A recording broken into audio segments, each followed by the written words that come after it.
Shalom, sahabat doa fajar yang dikasih Tuhan. Pada pagi hari ini kita akan mengulas Ester 7 ayat 1 sampai 10 dan saya beri judul ulasannya adalah Divine Reversal atau pembalikan ilahi, di mana Tuhan melakukan sebuah pembalikan total dari apa yang manusia atau dunia tetapkan dan sepertinya sudah tidak bisa berubah lagi.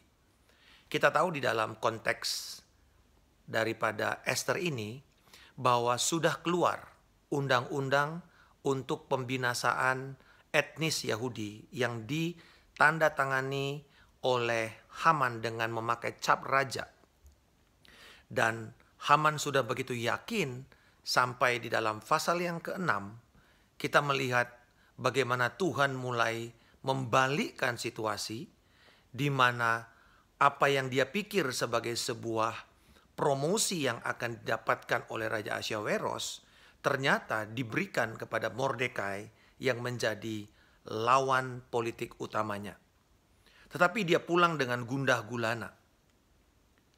Dan tidak berapa lama terjadi panggilan daripada istana untuk makan malam dengan raja dan ratu. Kali ini dia berpikir bahwa dia masih bisa mendapat kesempatan untuk mengambil hati Ahasveros dan juga Ester. Akan tetapi kita bisa melihat bagaimana kemudian Ester menjamu raja. Dan raja meminta kepada Ester, "Apa permintaanmu yang akan aku berikan?" Dan Ester merasa ini waktu yang tepat untuk dia membela bangsanya. Dan dia menyatakan agenda utamanya untuk dia mengundang raja mendapatkan jamuan makan. Dan kemudian ditawarkan segala harta, Ester tidak bergeming. Karena kemudian dia mengutarakan apa yang terjadi, yaitu pembinasaan etnis yang akan dilakukan kepada bangsanya Yahudi. Nah, saudara-saudara, sebagaimana sebelumnya saya katakan bahwa Ester ini diikuti dengan satu perayaan Purim, yaitu perayaan di mana orang-orang memakai topeng. Dan kita tahu bahwa sampai pasal yang ke-6, topeng itu sepertinya masih sangat ketat. Tetapi di dalam pasal yang ke-7 kita melihat bahwa satu persatu topeng itu sudah mulai disingkapkan. Karena Ester kemudian mendeklarasikan dirinya adalah bangsa Yahudi. Dan kemudian dia membuka maksud jahat daripada Haman yang menjadi musuh bebuyutan bangsa Israel yang datang dari Amalek, yaitu keturunan Raja Agag. Dan saudara, ketika Haman ketahuan maksud jahatnya itu, raja seakan-akan kehilangan pikiran. Lalu kemudian dia pergi keluar untuk menenangkan pikirannya sambil minum anggur. Dan di situ Haman merasa ada kesempatan terakhir untuk membela dirinya. Dan dia bermohon kepada Ester dengan seperti bersujud di dekat pembaringan Ester. Tetapi ketika raja masuk, disitulah raja melihat bahwa Haman ini memang tidak bisa dipercaya. Bahwa Haman dianggap hampir memperkosa istrinya. Dan untuk itulah hukuman yang harusnya disediakan kepada Mordekai, yaitu tiang gantungan, diberikan kepada Haman. Dan Haman mendapatkan tiang gantungan, kematiannya, yang dia siapkan sendiri. Tetapi juga surat keputusan pembinasaan etnis ini akhirnya dicabut dengan cara raja mengambil kembali cincin materai raja dari Haman dan kemudian diserahkan kepada Ester untuk kemudian diperbaiki sehingga selamatlah seluruh bangsa Yahudi dari pembinasaan etnis. Saudara-saudara, ada 3 hal yang menarik yang kita bisa pelajari tentang pembalikan ilahi ini. Yang pertama bahwa Allah bisa memakai hal-hal yang negatif, keadaan atau bahkan orang-orang jahat sekalipun untuk menggenapi rencana utamanya. Saudara, bila kita tidak sadar akan prinsip ini, maka pada saat kita diserang oleh si jahat, atau pada saat iblis datang menekan kita, mengintimidasi kita, maka kita akan bisa bereaksi dan marah kepada Tuhan. Nah, saudara-saudara, untuk hal ini, mari kita tidak kehilangan perspektif ilahi tentang saat kita melewati pengalaman-pengalaman buruk atau keadaan-keadaan yang sulit, karena Allah turut bekerja di dalam segala hal untuk mendatangkan yang baik bagi mereka yang mengasihinya dan yang masuk di dalam rencananya. Jadi saudara-saudara, ada satu ilustrasi yang menarik.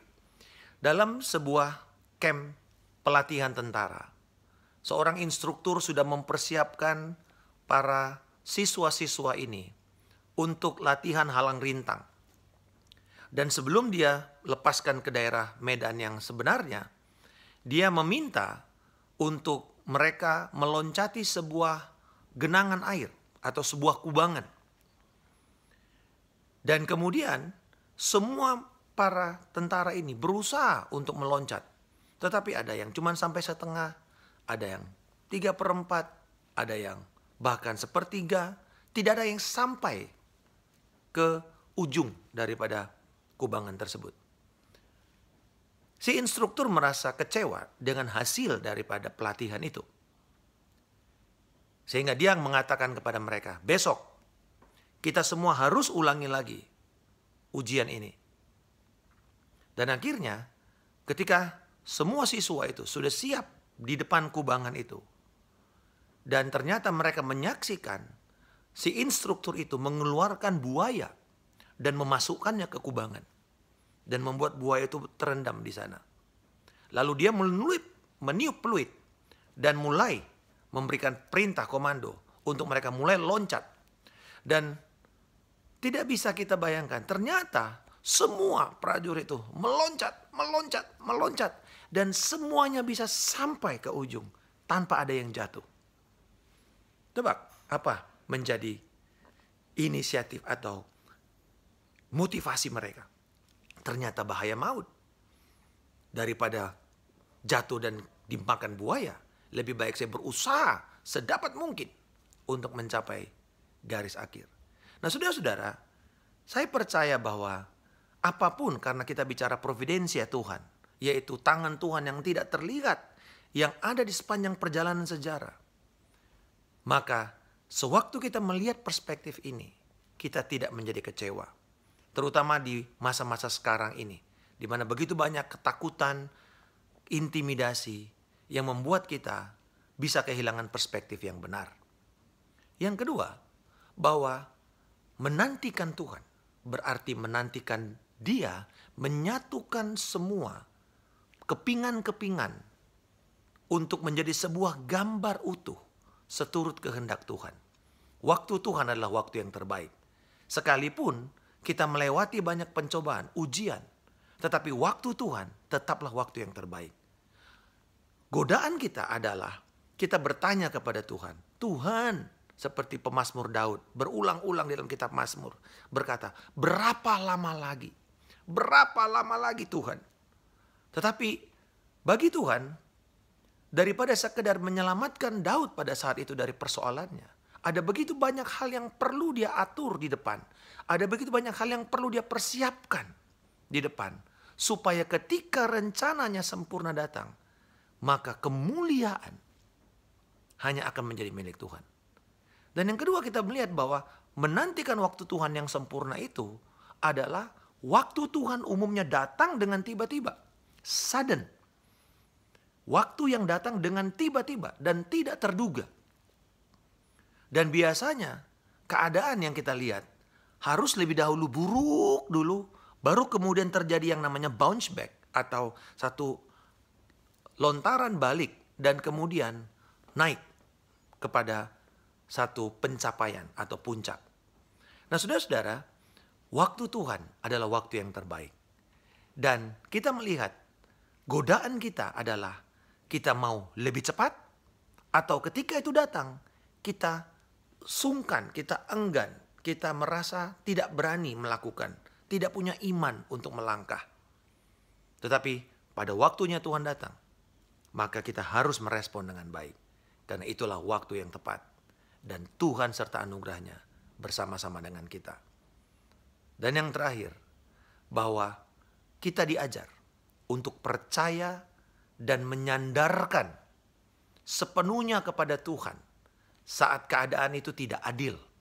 Saat keadaan itu tidak masuk akal.